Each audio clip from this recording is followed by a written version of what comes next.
time you are in our Ocean Voyager Gallery, we have divers in the habitat.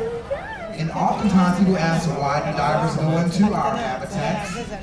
Normally, if you see divers in the habitat, it's to clean out the habitat. It keeps it clean for the animals. But aside from that, we also have divers going to the habitat like these divers just to enjoy themselves and have fun.